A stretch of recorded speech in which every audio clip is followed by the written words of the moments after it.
Oke, pada pertemuan kali ini kita akan membahas tentang konsepsi ilmu budaya dasar atau konsepsi ilmu budaya dalam kesusastraan. Kenapa sih ilmu budaya atau pengantar ilmu budaya ini dipelajari dalam kesusastraan? Apa hubungannya karya sastra dengan budaya? Nah, sebagaimana kita ketahui definisi dari budaya, bahwa budaya itu merupakan hasil cipta rasa atau cipta karya, cipta dan rasa manusia. Nah, maka dari itu, eh, karya sastra itu merupakan salah satu produk kebudayaan, gitu ya. Dan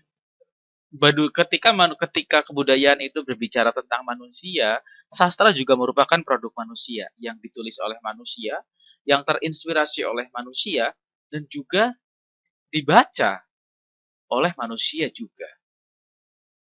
Nah, sastra itu merupakan salah satu produk kebudayaan yang bisa berfungsi sebagai ajang, sebagai media, sebagai apa namanya itu, sebagai sarana bagi manusia untuk berbagai hal. Pertama, sarana untuk mengajar. Yang kedua, sarana untuk belajar. Sarana untuk memanusiakan manusia, gitu ya.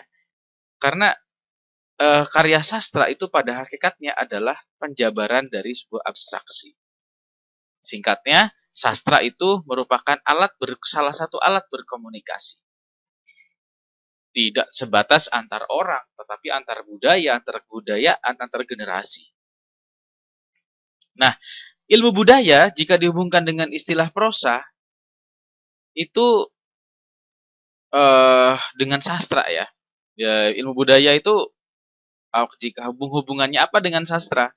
Ya hubungannya itu tadi, bahwa sastra yang terdiri dari prosa, puisi, ataupun drama, dan sekarang merambah ke film ataupun yang lainnya ya, itu eh, erat kaitannya hubungannya dengan apa namanya, eh, sebagai bentuk hasil kebudayaan, bahwa fiction atau prose fiction ataupun fiction itu ataupun jenis karya sastra lainnya merupakan cerminan dari budaya tersebut. Kita bisa mengetahui budaya bangsa tertentu dengan melihat karya sastranya. Oke. Nah, kalau dalam istilah bahasa Indonesia kayak semacam fiction dan lain sebagainya itu disebut sebagai cerita rekaan gitu ya. Nah, kalau misalnya dalam konteks Indonesia, orang-orang itu mengajarkan budaya itu lewat karya sastra, baik itu berupa dongeng, hikayat, sejarah, epos. Seperti kita tahu nih, epos Mahabharata, cerita Peripulara, Lipulara, hikayat kalau misalnya dari yang Roma apa yang eh, Melayu itu ada hikayat Hang Tuah dan lain sebagainya. Cerita-cerita di dalam lontar, cerpen, novel, biografi, kisah atau autobiografi. Tuh, itu yang termasuk prosa. Nah, apa sih nilai-nilai yang terkandung dalam prosa fiksi? Ya, yang pertama sebagai nilai entertaining, nilai entertainment, memberikan kesenangan. Pembaca mendapatkan pengalaman sebagaimana mengalami sendiri peristiwa yang ada di dalam sebuah karya sastra. Yang kedua, itu juga memberikan informasi fiksi yang tidak terdapat dalam ensiklopedia. Nah, yang ketiga ini yang paling penting, memberikan warisan kultural, merupakan sarana bagi pemindahan yang tak henti, yang sustainable sebagai warisan budaya bangsa. Bagaimana cerita Malin Kundang itu sebagai wahana, sebagai media untuk memberikan pengajaran tentang hormat kepada orang tua, gitu ya. Itu ketika misalnya kita secara tradisional. Lah, secara modern kalau kalian melihat film-film itu juga banyak yang merupakan edukasi, yang merupakan sebuah kritik, sebuah pesan gitu ya. Kalau kalian melihat film It ya, genrenya kelihatannya horor gitu ya. Ada adegan-adegan yang mungkin bagi budaya kita tidak begitu pantas misalnya ya, free sex dan lain sebagainya. Tapi itu sebuah pesan. Coba kalau kalian tonton film It itu ya, itu merupakan salah satu film yang mengkampanyekan bahayanya free sex, bahwa free sex itu berbahaya, disajikan sedemikian rupa melalui genre film horor. Dan satu-satunya atau salah satunya yang paling bisa itu adalah apa? Yaitu sastra. Dalam hal ini film. Yang tidak kalah pentingnya bahwa karya sastra itu memberikan keseimbangan wawasan. Begitupun dengan puisi. Gitu ya. Nah, karya sastra itu juga menyuarakan aspirasi zamannya. Mengajak pembaca untuk mengikuti apa yang ada apa yang dikehendaki di zamannya. Kalau dalam istilah sosiologi sastra itu disebut sebagai worldview, pandangan dunia. Gitu ya. Nah, pandangan dunia. Nah, pandangan dunia itu terdiri dari dua. Yang pertama itu aspirasi dari sebuah zaman. Yang kedua adalah gejolak dari sebuah zaman. Pada zaman tersebut itu ada apa? Pada zaman tersebut itu menyuarakan apa? Itu bisa dilihat dari karya sastra.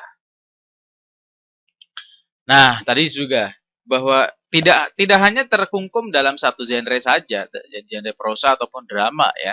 Dalam hal ini film. Puisi pun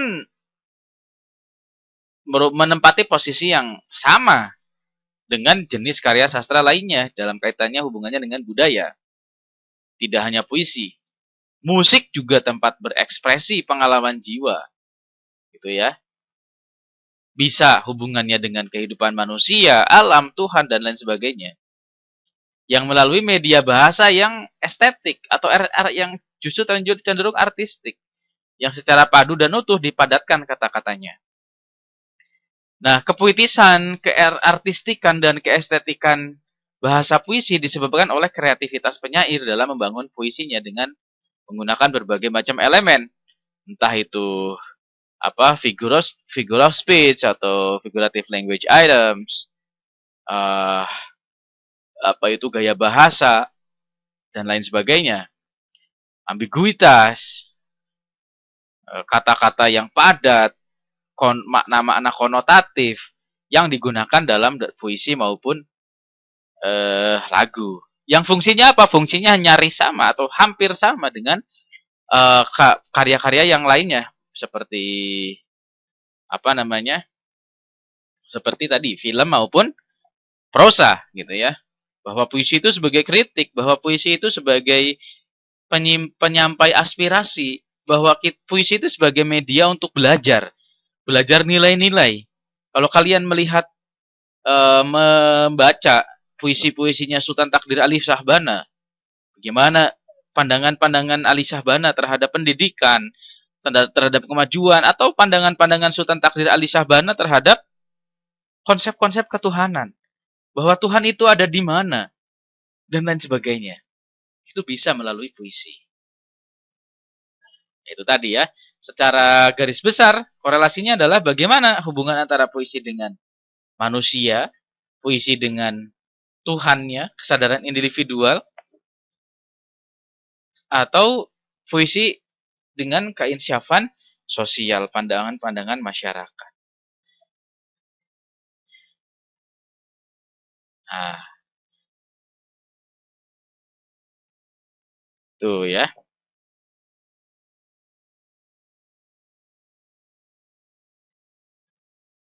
Nah, itu dulu untuk video kali ini. Wabillahi taufiq wal hidayah. Assalamualaikum warahmatullahi wabarakatuh.